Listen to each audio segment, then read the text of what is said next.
A pleasant evening to you all. In today's summary, the government has decided that two street names will remain unchanged: French Changhim Road and Rue Félix Paul. The roads are named in honor of Archbishop French Changhim and Bishop Félix Paul.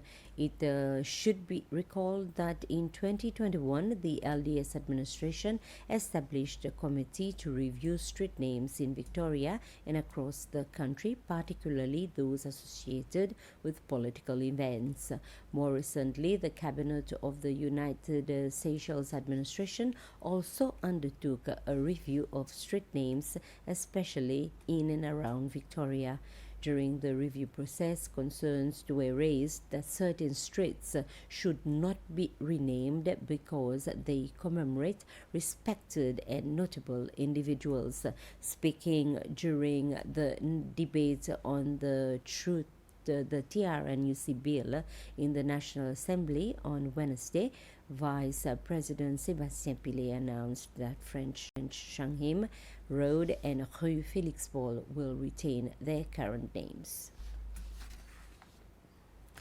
The National Assembly has approved a bill to establish a commission responsible for implementing and monitoring the recommendations of the final report of the Truth, Reconciliation and National Unity Commission, TRNUC.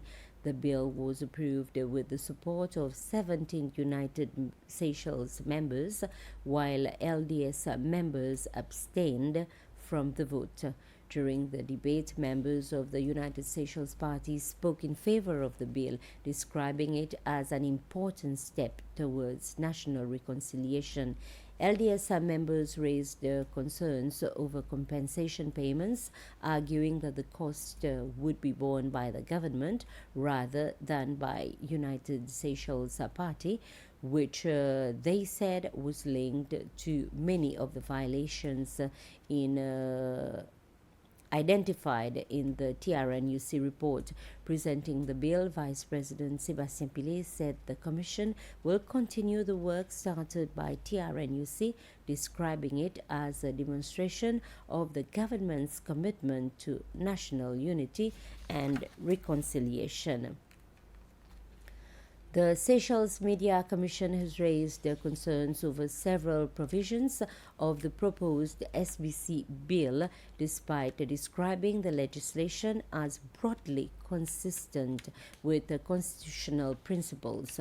In a position paper released, the Commission said the bill provides a strong foundation for an independent and publicly accountable broadcaster, but warned that the concentration of appointment powers in the presidency could undermine the reality and perception of SBC's independence. Amongst its recommendations, the Commission has called for a more representative appointment process involving other institutions, greater financial autonomy for SBC, and the transfer of responsibility for appointing the Chief Executive Officer and the Deputy Chief Executive Officer to the board.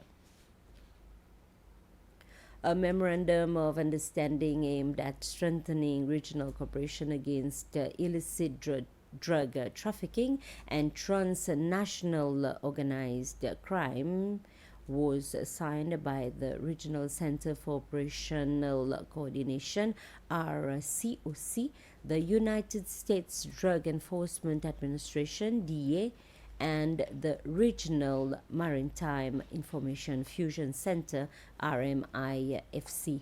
The agreement focuses on intelligence sharing, operational coordination, capacity building, and maritime security. It also includes the placement of a DEA liaison officer within the RCOC to support real-time information sharing across the Western Indian Ocean.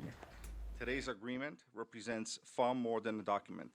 It reflects shared commitment among our organizations and our nations to confront a common threat that knows no borders. The threat posed by the transnational drug trafficking organizations and the violence, corruption, instability, and the human suffering they create. The Indian Ocean region remains one of the world's most strategically important maritime environments.